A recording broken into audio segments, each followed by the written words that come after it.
Hello, welcome back Year 3. So, I'm about to read Chapter 10, A Watery Grave, from the Train to Impossible Places.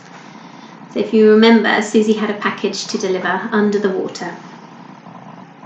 I wonder when I'll get a nice straightforward job, said Susie, like sticking a letter through a letterbox. They had reached the wreck and now stood outside a ragged hole in its barnacle-encrusted hull. It must have been a magnificent ship once, a large ocean-going vessel with 3 huge masts now all broken. The nameplate on the bow was still just barely discernible, Lara Queen. The hole in the hull was big enough for a man to walk through without bending over, but only darkness was visible inside. Susie lingered on the threshold, wishing she had a torch. "What are you waiting for?" said Frederick. "They're expecting us, aren't they?" "If only we knew what we should be expecting," she said. "Oh well, here goes." She cleared her throat and shouted as loud as she could. "Hello? Is anyone there? I'm here to pick up the mail." "Ouch," winced Frederick. "I think I've gone deaf in one ear." "You don't have ears, Your Highness," she said. "Now shush." They both listened, but no reply came from inside the wreck. "What now?" he asked. "Only one thing for it, I suppose," she said, and swallowing her fear, she stepped through the hole into the shadows. "Are you sure this is a good idea?" he whispered. "No," she said, and now that she was there, peering through the small lenses of the helmet into total darkness, she really wasn't sure at all. There could be anything in here with her: sharks, eels, nuclear squid.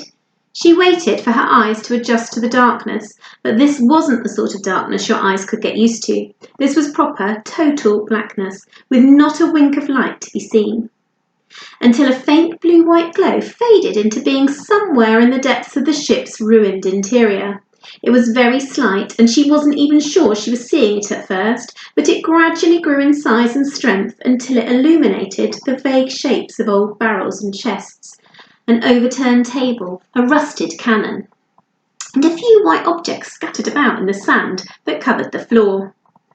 "Bones," Susie whispered. There were lots of them strewn here and there. They could have been from any sort of creature at all, if it weren't for the human skulls that protruded from the sand. She counted 5 altogether. She took a step backwards, towards the tear in the hull, but then she saw the source of the light and she stopped. It looked like a cloud, formless and rippling through the water towards her, casting out light as it went. "What's happening?" said Frederick. "I can't see." It's algae," she said. "Yes, bioluminescent algae. I saw a nature documentary about it once. That's all it is." "Then why do you sound so scared?" he said. She planted her boots more squarely in the sand. "I'm not." "Yes, you are." The voice came from nowhere and everywhere all at once, making her jump. Now a second glowing cloud was seeping through the ground behind her, blocking her escape. She backed away from it and saw a third cloud materializing above one of the spilled chests. 2 more descended through the solid wood of the deck above. Within seconds, she was surrounded. "Don't run," said the voice. It came as a whisper from the heart of the light. "We have been waiting." Who are you?" she said, not bothering to shout this time. "Look again."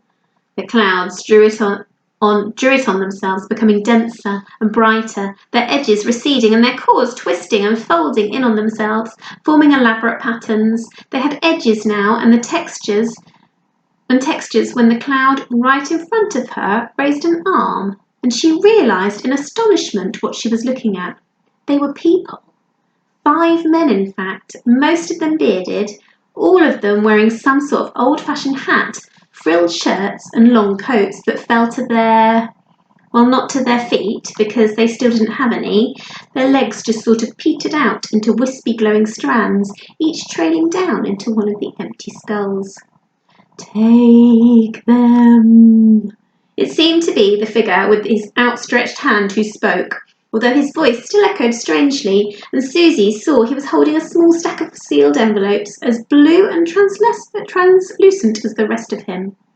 She reached out to take them, but a voice of caution in the back of her mind made her pause. "What are they?" she said. Our last message home, the voice from the figure intoned. He was a head taller than the others, and he wore a larger, more impressive hat.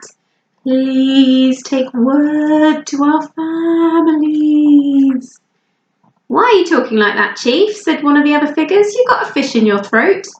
Take them, the echoey voice said again, a little more pointedly. The tall man waggled the letters in Susie's direction. It is my dying wish. Your dying wish was that the boat would stop sinking, said a third figure. I remember it. You were quite sweary. I wish to be rescued by a beautiful mermaid, said another, who was round and broad-shouldered. And seriously, Chief, are you feeling all right? You sound a bit hoarse. I'm fine, the Chief scowled. Oh, never mind this. You've all ruined it now. He let his arm drop to his side. Honestly, you lot, our first new guest in years. I just thought she deserved a little spectacle, that's all. New guest? The pirate who had wished for a mermaid. Susie was sure by now they were ghostly pirates, narrowed his eyes at Susie and floated closer to her. The strand connecting his body to the skull stretched and bent like a string of a balloon as he did so. You mean this isn't, what's-his-name, Lil Wilmot? Of course not, Gavin, said the Chief. Haven't you been paying attention? The voice is all wrong. This is a young lady. Oh! The stooped and elderly fifth pirate grinned. The postmaster's finally got a postie. Oh, terrific! The Chief beamed. Congratulations! Wilmot's always dreamed of having a postie or two to call his own. Oh, good for him.